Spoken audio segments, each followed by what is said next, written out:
I'm at my next location, which is one a little bit tucked up out the way. So I've been here for about 3 seconds, being clocked by a copper on staircase. So he's already on the phone.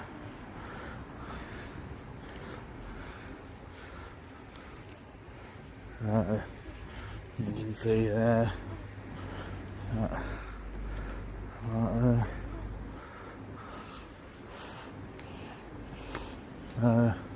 From what I can work out, that the name of this is, I believe that the name of this is called Boreham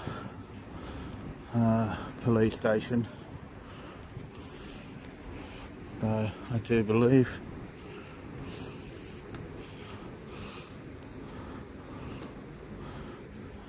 So yeah.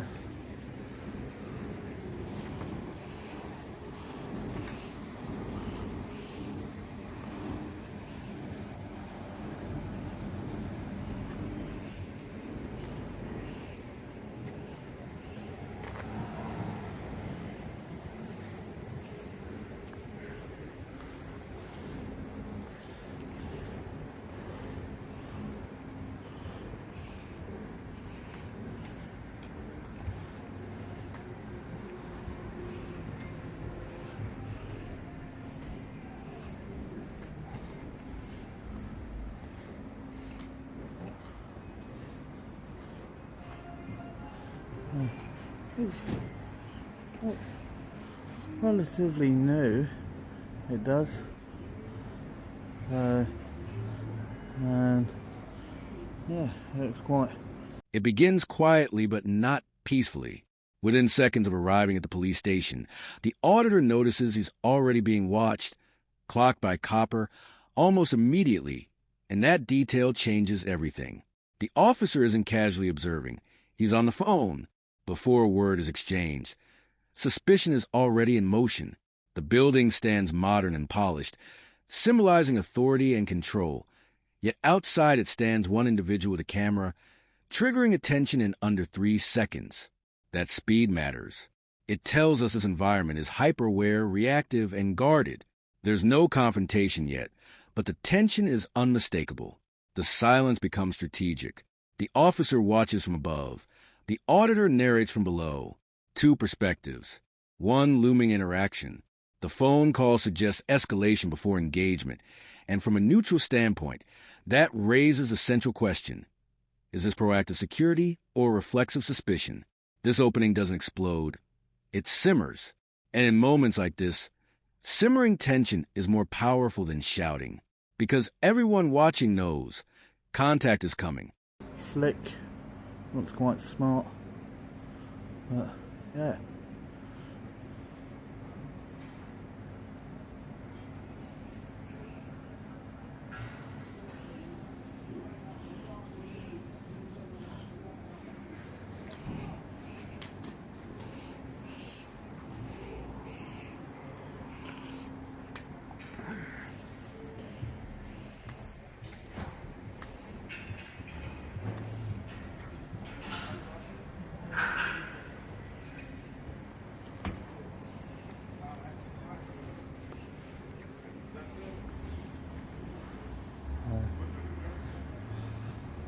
I think it may still be in the process of sort of being finished.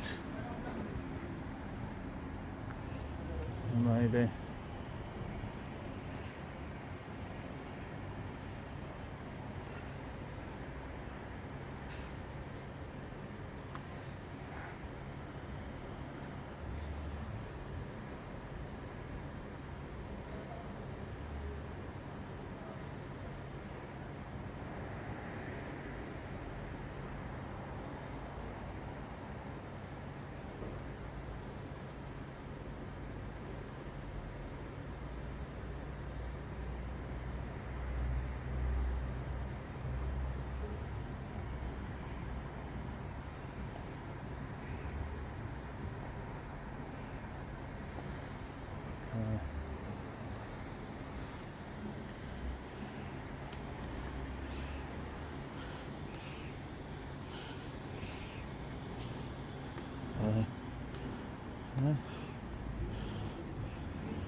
Right, so is there a reason why you're filming a police station? Well, first of all, could you identify yourself for me? PC. And your collar number? PC Lee Bush. Your collar number, sir? So, shoulder number's 3158. Thank you very much, sir. That's all right. Yeah, is there any reason why you're filming a police station? Yep, for public interest, sir. Okay. In what respect? Just to see how well the local police get on with the local people. Okay, so... And in how they're actually treated. Okay, and is that in relation to yourself, or is it just... No, in general, sir. No? Okay, so how? I'm just intrigued how filming a police station is going to further that for you. Well, you don't see many actual police out on foot anymore. Oh, I see, right. Okay. So the only way you can really actually get to see any number of police officers is actually at a police station. Okay. So is that what would you like me to relay that back? You want more people on the street, in other words? Well, yeah, that'd be great, most of all. Okay. There you go. Do you feel there's a disconnection between the actual local police and local people? The job I do, I don't really have that much to do with the local communities anymore in that respect, so I can't answer that. But that might be, if you feel that way, clearly I suggest then. Oh no, it's not just not myself. Okay, it's been widely known. Okay, that's the way that things are around here. How local do you live here? Do you live relatively local, like streets away, or on the borough, on Waltham Forest? I didn't say that I did, and I didn't say that I didn't. Okay, so no, I'm just asking because you were saying about the disconnect about the area, so. It's reasonable for me to assume to some degree that you're at this police station, then therefore you might be. Yeah, well, it goes across the board a lot with a lot of the Met, across the whole board. Okay. What's your name, sir? I don't need to give you that, sir. Right, I didn't say you did. I just asked your name, so I can feed it back. And as I said, that Mr. John so and so. But as I said, about the disconnect between the public and the police. But as I said, that's something that you can still pass that complaint through. Yeah, I will do. Okay. Yeah. Well, I initially thought you might have been here complaining about the gate. It might be a local resident because the work on it stopped and the cars are taking up room, and that was what I was coming down just to say that we are chasing this up. That was a. Is this a current one that's just been built? No, it's been here a few years, but the gate's being repaired. Right. Okay. All right. So that's why it's that. Is there anything else I can help you with? No, that's it. All right. Have a good day. Thank you very much. Have a lovely evening, sir. Okay. The first official interaction unfolds calmly, almost deceptively so. A detective sergeant approaches with measured professionalism, asking the expected question. Why film a police station? The auditor answers confidently. Public interest, framing himself not as a nuisance, but as oversight. What follows is not confrontation, but controlled probing. The officer asks whether this is personal, whether he lives locally, subtly testing motive. The auditor deflects without hostility, broadening the issue into something larger, a perceived disconnect between police and public. Interestingly, the sergeant does not escalate. He doesn't threaten powers, doesn't demand ID, doesn't push for compliance. Instead, he distances himself from community issues, acknowledging his role doesn't heavily involve public engagement. That subtle admission carries weight. From a third-party lens, this exchange reveals restraint on both sides. The auditor refuses to give his name. The officer lets it go. The tone remains civil. But this calm matters, because when professionalism is shown once, any deviation later becomes stark. And narratively, that contrast is everything. So, that wasn't a bad interaction, but why is it that they struggle to admit now he was a detective sergeant, but why is it that they struggle so badly in actually saying that there is a disconnect? This is what I don't get. Why are they so afraid to say that there's a disconnect? Why? Well, it's because, number one, they already know that the public has lost interest in the police. Okay, that's for one. Okay, and they just don't like it that it's now all going against them. So, but there's nothing more that you can really say. But it just sort of makes you wonder, makes you laugh, and this is everything that happens.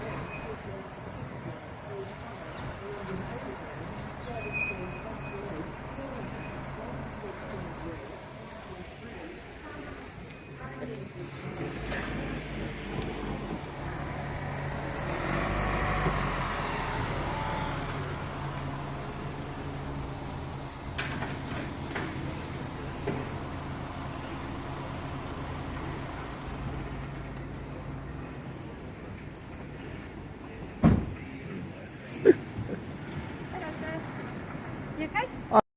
With the sergeant gone, the auditor shifts into reflection, and this is where psychological tension builds.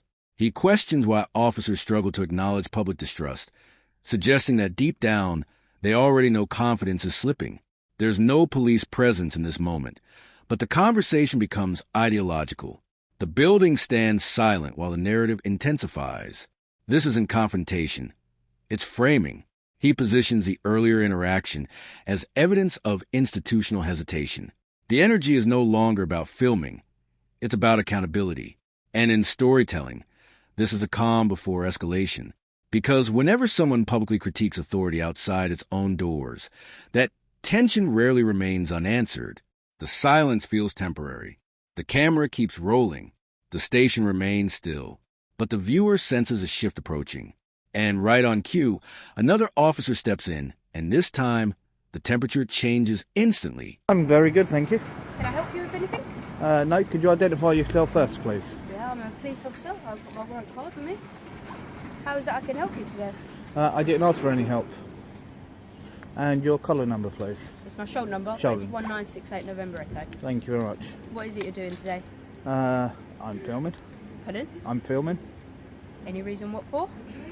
Yep, just to see how well that the police actually interact with local people. Oh, right. Are you from around here? Are you from this area? There's no point in fishing to whether or not I'm from round here or not. I was Okay, just asking, not it fishing should for make anything. it should make no difference whether or not I was or I wasn't. Yeah. Okay. I'm just It's asking. just something that should happen. No worries. Obviously, you're filming a police station. There's no need for you to be filming a police station. Okay. I'm going to search you. Hang on. Well, first of all, let's just actually clarify this. Yeah. Okay. If you're going to use section 43, okay, don't just quote me a number. Quote me the specific part of section 43 before you even attempt to do anything.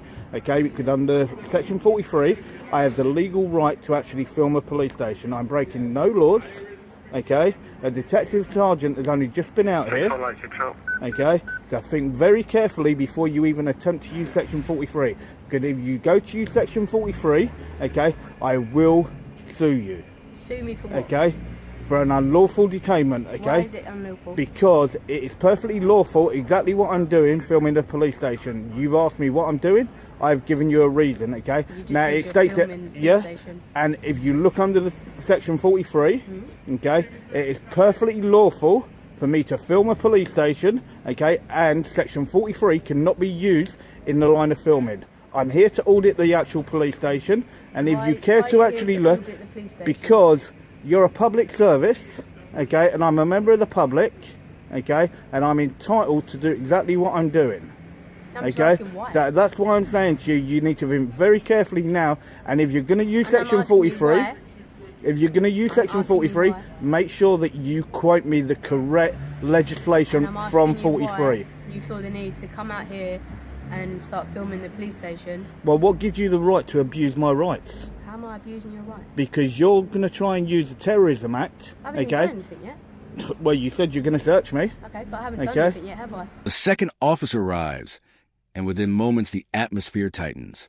Her questioning sounds routine at first, but when she implies there's no need to film, the dynamic flips sharply. The auditor doesn't wait. He immediately invokes Section 43 of the Terrorism Act, preemptively warning her not to misuse it. That move is strategic and confrontational. He escalates before she does, accusing her of preparing to search him unlawfully. The words, "I will sue you," land heavily. This is no longer philosophical debate. It's legal brinkmanship. From an observer's standpoint, this is a battle over anticipated authority. She hasn't searched him, yet he challenges a possibility as if it's imminent. The accusation about gloves, the implication of abuse of power. Everything accelerates quickly. The calm foundation from earlier is gone. Now it's about who understands the law better and who's willing to enforce That's only it. because I'm challenging you. No, I'm asking Okay. you a question and you can't give me an answer. I don't need to justify what I'm doing, okay? I've told you why I'm here, okay? And that's why I told you, think very carefully before your next step, okay? And if you need to call an inspector or a sergeant out, then I suggest you do so, Who is it okay? you just spoke to? A detective sergeant that was just out here, Did you not say who it was? okay? Did they Right? not say So who it think was? very carefully. Did Did they not say who it was? Well, just call through to your control room. They sent him out. No one called. He's only come out, literally. He only just left me just as I walked this way. Okay. So that's why I said, think very carefully with what you're about to do. He say? He knows I'm perfectly well within my lawful rights to do what I'm doing. Okay. What do he look like? I'll go and see if I can find him quickly. In plain clothes, a little bit taller than me, a little bit chubby, shortish hair. Suit? Yeah. Alright, 2 seconds. Okay, it looked like a dark blue suit. And you said he was DS, yeah? Detective Sergeant, yep, he came from upstairs, over in that far corner, is where he came from. So that's why I said, think very carefully. I don't think very carefully. No, you do. You can't just use the Section 43, okay, and abuse that power. That's why Section 44 got removed, because of officers like you that tried to abuse. Like me. Yeah, you've gone to use officers like me. Yeah, that's why the first thing you actually went to do was take your gloves out and actually try and abuse my rights. I'm not abusing your rights. Yeah, you did by trying to say you're going to search me. What gives you the right to think that you can do that? But how am I abusing your rights? Okay, to even suggest that. You're absolutely a disgrace, you are. I'm a disgrace. Yes, you are. It's a bit extreme. No, you're a disgrace to even suggest that. Okay? Why am I a disgrace? For somebody doing something lawful, you think that you can search him. I'm asking you why you've come down. You think it makes no difference. I don't even have to answer you. Okay, let's stand okay? Fine by me. But to even suggest that you're going to search me, okay? Honestly, you're an absolute embarrassment. Absolute embarrassment. Yeah. That's why I told you, you need to think very carefully on your next move. Okay? Think very carefully. Okay? And when you put your camera on, you are meant to inform a member of the public. Yes, you are. It's in your code of ethics. Okay? So, and you need to look under section 3.5.5. Okay? And if you can't do that, then you shouldn't be doing the job. Okay? And that's why I said, make sure that you quote the correct part of section 43. If you're going to actually try and use that. Just make sure you try and use that. Okay, and as I said, then I will take out a case against you. No worries, no problem. Alright? You're an absolute embarrassment, and you wonder why people actually decide to do something like this. It's because of what you try and do to members of the public for doing something completely lawful. Okay? There's nothing wrong with what I'm doing. Okay? The DS that came down here, okay, really lovely guy. I had a nice chat with him. Okay. Right, understood everything that was being done, okay, and to come out with that straight away, you're a joke. You're an absolute joke.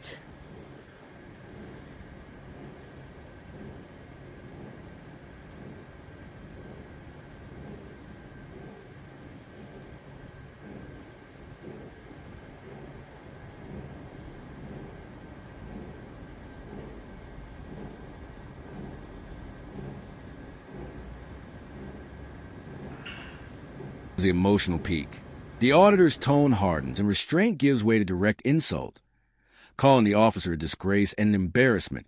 The argument centers on misuse of legislation and abuse of authority, with repeated references to legal codes and ethics. From a neutral perspective, this moment exposes a raw tension between perceived power and perceived rights. The officer questions him. He refuses to justify himself further. He insists filming is lawful and frames her approach as intimidation. Yet, crucially, she does not search him. She does not detain him. Despite the heated exchange, enforcement action never materializes. That restraint shifts the power balance subtly. The confrontation burns intensely, but it doesn't ignite into physical action, and that unresolved intensity lingers. Because when strong words replace strong action, viewers are left wondering who actually held control.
Hello, you alright?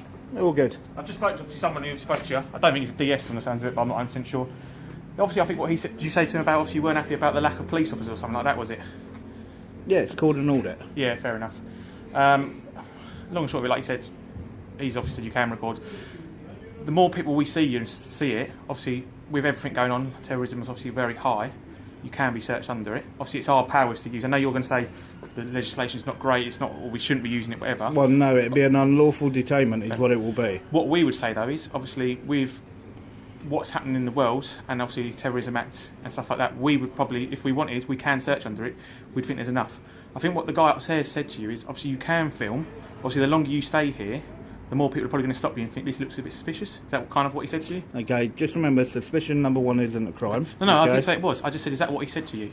That if you hang around here, it's going to... No, he didn't tell me that if I hang around here. So what obviously what I'm saying is obviously if loads of police officers keep seeing someone film a police building, they would probably search you under the Terrorism Act because they would see it as suspicious that you've been spoken to now by 2 officers and they've said to you, like, obviously you can film, but if you carried on to staying here like all day, they're going to go, why is he still here filming? And even if I did, there is still nothing wrong. The officer returns with a calmer tone, and the energy shifts from emotional to procedural. She explains terrorism powers more carefully, suggesting that extended filming could trigger suspicion and potentially justify a search. The auditor counters with critical distinction. Suspicion is not a crime. This becomes a chess match of language. She frames it as operational reality. He frames it as legal overreach. From a third-party viewpoint, this is a strategic phase. No shouting, just positioning. She warns that future officers may act differently. He welcomes interaction. Neither retreats. The power dynamic becomes hypothetical rather than immediate. The threat isn't happening, but it's hovering. And hovering authority can be just as tense as active enforcement. With that. But you probably get searched, and then if you wanted to put a complaint in or whatever, then that would be down to you. But officers would probably, the next person who stops you will probably search you. Okay. And Well, just be aware, whoever you spoke to, they haven't informed anyone else that you're here. Or that's not my fault though. No, I'm not saying that. But as I did tell you, it literally only just left me. Yeah, but I I don't know walked that, from do here to there. But I don't know that. And that do was I? when you came out, okay? But- But maybe what you should do is, instead of actually going to try and go straight in for and saying about search, okay? Maybe the actual facts should actually be put forward first. You can't go off of what you don't know, but what you do know. Yeah. And Okay, what and that is the you're difference. standing up here, Yes. filming a police building. Yes, and what's wrong with that? There is no law and no crime that I've committed. But to us, it's suspicious. You standing Yeah, up but here just remember, filming. suspicion is not a crime. But- And if you actually go by what the actual memo was that got sent out to all police stations, okay, to do with auditors, and I told you that that's what I was doing, okay, that we are to be left alone, okay, and to be able to actually film, okay, and it is on the actual actual website itself to say that any member of the public has the right to film a police station, police staff, police vehicles, and so on, okay, and not have section 43 used, and that is on your own website, Okay, but we can use okay, that to search. and it will be unlawful. It's not unlawful. Yes, it is unlawful. No, it's not unlawful. Yes, it is unlawful. Okay, you have to have reasonable suspicion, okay, and just because you suspect, that is not reasonable grounds for that search, okay. So you need to actually clarify, and you need to actually go back and look at how to use section 43 in the correct manner, No worries, mate. I will do. okay. So we'll leave you to it. But obviously, like I said, if more colleagues come, and obviously after we've obviously put it on the radio now because my colleagues put it up that someone filming, the next officers might search you and it'll be down to their powers. All right? I know you disagree with it, but if that's what they decide to do, then that's what they decide to do. And if you're not happy about it, then obviously you have to put a complaint in about obviously that person. Okay? Yeah. Can I say? Now the debate becomes technical. The auditor cites official policy and claims the Metropolitan Police website confirms the public's right to film police buildings without automatic use of Section 43. He stresses reasonable suspicion, emphasizing legal thresholds. The officer responds that the power still exists and could be used. This exchange is less heated but more significant. It's about interpretation, not emotion. From an outside perspective, this is the intellectual climax. Both sides assert knowledge. Neither yields. And what stands out most is that the line between lawful filming and suspicious behavior remains subjective in practice. That gray area is the real tension. Thank you very much for actually taking the time to actually go up and actually find out for me. Yes, all right. There's quite a few people up there, so it does take a while to find. Yeah, unfortunately, they're not got numbers or shoulders numbers. No, so. it was most appreciated. Obviously, going forward, I know obviously you might want to record or whatever, but you probably will get challenged and again. And that's fine. I welcome any interaction by any officer. Fair enough. But the next one might search you. Yeah. Is that fair enough? Yeah. As I said, I welcome any interaction by any officer. Yeah, honest answer, are you going to be staying here for a while and filming? Just so we can put it up. I don't know. I couldn't tell you. Yeah. I couldn't tell you. Okay. We can tell people. I may be done in 5 minutes. I may be here for another half an hour. I don't know. Okay, no worries. The only thing I would say as well, I know you want to film it, but there's also victims here as well. I know. That's why I've made sure that I haven't gone anywhere near the actual reception. Yeah. And when they also do sit under here as well. Okay. And they probably won't go upstairs. But they can go upstairs. Yeah, as well. Nobody's been there. Okay, if I sort of think that somebody is, okay, or somebody actually said that they were, then I would blur their actual face out. So that's not a problem. Fair enough. That's the only thing I would ask. Okay, no, that won't be any. Like I said, the next officer might actually just turn around and say, like, you've been spoken to twice, you're getting searched. Fair enough. I know you might disagree with it, but that's probably what will probably happen. Yeah, but then I will wait and see when I engage with the next officer. But all I'm just saying to you is probably what would happen next. Obviously, because we've had interactions now with you, 3 of us. Obviously, we've spoken to you, and that's that. Okay? That's fine. Yeah. Okay. No worries. No worries. Thank you, sir. Have a lovely evening. What was I doing?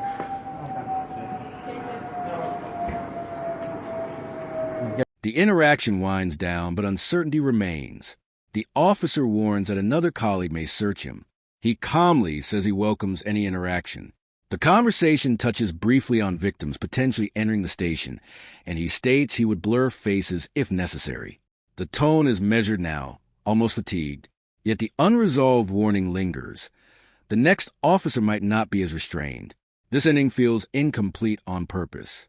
No arrest, no search, just a hovering possibility. And sometimes, unresolved tension leaves a stronger impression than confrontation itself. Okay. So there is her walk of shame, where she really thought that she was going to use Section 43 on me, but she got absolutely nothing at all. So she has to get back in her van, and then she has to drive off. So, but what an absolute joke that she thought that she could get out and actually go in for a Section 43. Okay. Right. What an absolute joke this woman is. Absolute joke. So, but she really, really needs to sort it out. She really does. Look, in with the vehicle running and on her phone. So, what does that say? So, yes? Well, you do realise you shouldn't be on your phone while the engine's running. Yes, I can be. No, you can't be. That is what the actual law is. You're not above the law. You've still got the keys in the ignition. Just when it seems over, the auditor spots something. The officer sitting in her vehicle with the engine running while on her phone. He immediately challenges her, stating she shouldn't be using her phone with the engine running. The roles reverse. Now he is the one accusing misconduct. You're not above the law. It's a symbolic ending. After being warned about terrorism powers, he questions road law compliance. She doesn't escalate. She leaves. And that final image, the officer driving off, closes the encounter not with force, but with friction. No arrests, no searches, just tension, challenge, and a battle of interpretations. And in the end, the camera keeps rolling. Because in this type of encounter, perception is everything.